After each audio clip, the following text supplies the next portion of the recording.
So by the time you guys are seeing this, you've more than likely already seen the hardscape for this tank and a couple, maybe even a couple few videos on it too. Little things here and there that I made videos on this tank. But I'm not sure. This is all getting like pretty much pre-recorded in one day, so stuff. You definitely will see this tank hardscape, the video for that, definitely. But the other videos I filmed, I'm not sure what order I'm going to put those in yet. But by the time you're watching this, there's going to be videos on this tank for sure. That's for sure. But today we're actually going to be planting it today. So if you've been watching some of the other videos, you kind of know what's already going on and kind of our plans for this tank. And so today we're actually going to start the dry start. So there is going to be other plants, like I mentioned previously, like S-Rep and some other mid-ground plants that I will add here and there. But I will dry start first, so I'm only going to plant the carpeting plants, which is just one basically. The Cuba is what I'm going to go with. For these smaller tanks, I like Cuba. I like Monte Carlo, but it produces bigger leaves, and so especially with CO2, so I like to keep those as for bigger tanks, and then smaller nano tanks I like to use Cuba. I think it just looks nicer, and especially in a smaller tank, it just makes everything look bigger, and their leaves are like literally half the size of Monte Carlo, if not less. So I think for nano tanks it just works perfect. It's like literally a miniature Monte Carlo, which I like. A little bit harder to take care of, but as long as you're running CO2 highlight, I mean, it's no different than Monte Carlo at the end of the day. But Monte Carlo you can definitely do with low tech for sure. I did it in my old 20 gallon.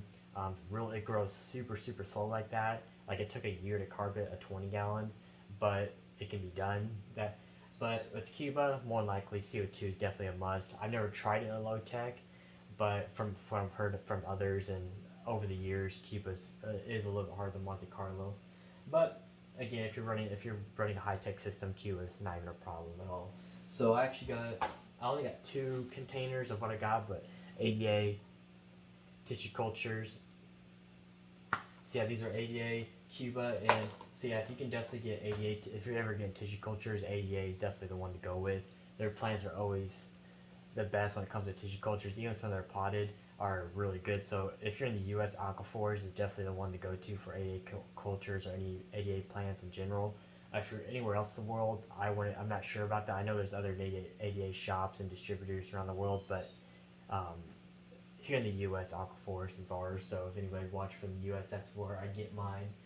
And then so yeah, so 2 cups should be enough. It's not like I'm playing a whole lot, and plus I'm dry starting, so it'll grow anyways. And plus, even if it's not enough, I mean I'm running CO2. This thing's gonna grow in real quick anyway, so not the biggest deal in the world.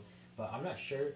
I might pull it all apart and actually physically plant it. But another technique you can actually do is, especially when you're doing a dry start with just carpets, you can actually just straight sprinkle the plant, especially if you have a lot of trimmings. You can literally just sprinkle that stuff. So say if you have another tank with stuff in it, you can literally trim your carpet, and yeah, usually it's like a bunch of pieces, but you can literally just sit there and sprinkle it where your soil is, and the roots will naturally attach itself and carpet that way too, which a lot of people don't know, and it's super sweet. I actually did that in the previous scape on this tank. That's actually what I did, and it worked really good.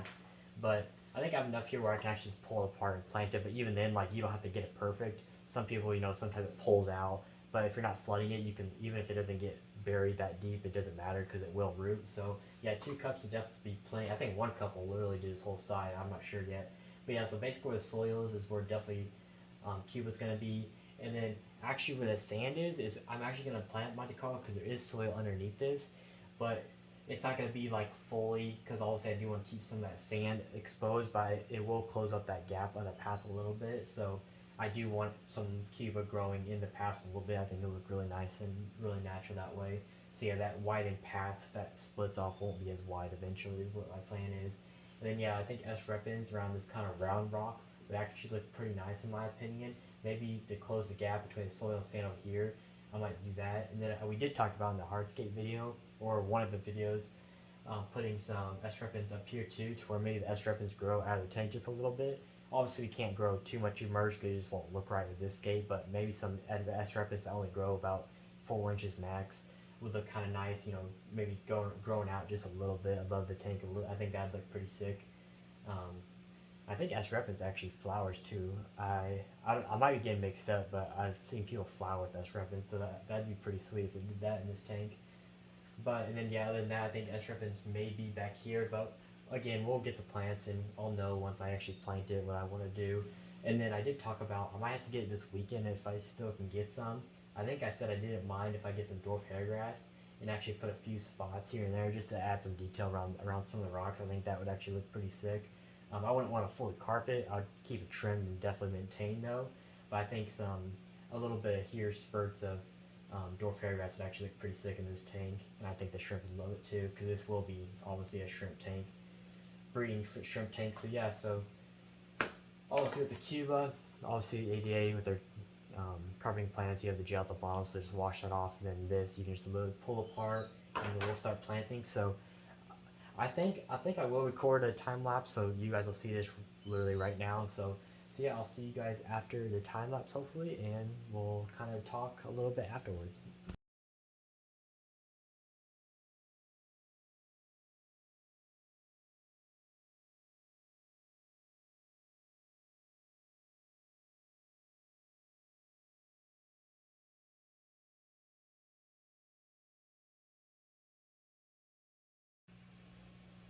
So I did that quick time lapse for you guys.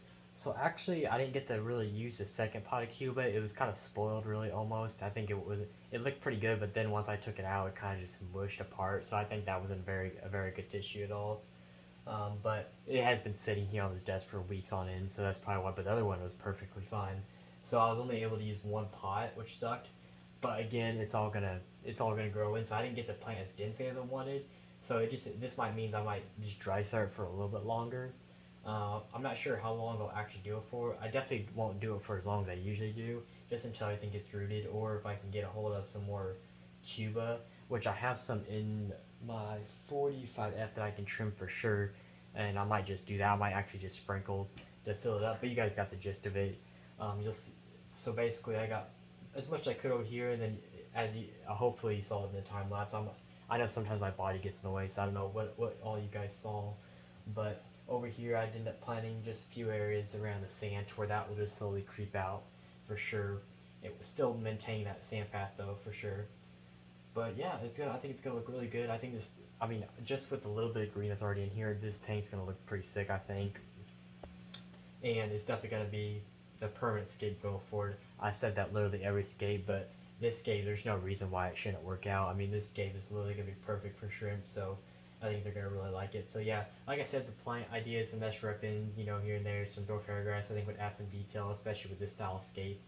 And I mean, I was thinking about epiphytes. I don't know if I want to do epiphytes or not, like Bucephalangia. I mean, I wouldn't mind like some just regular. I don't know if I want to do like insane Bucephalangia species because I have some around the other tanks.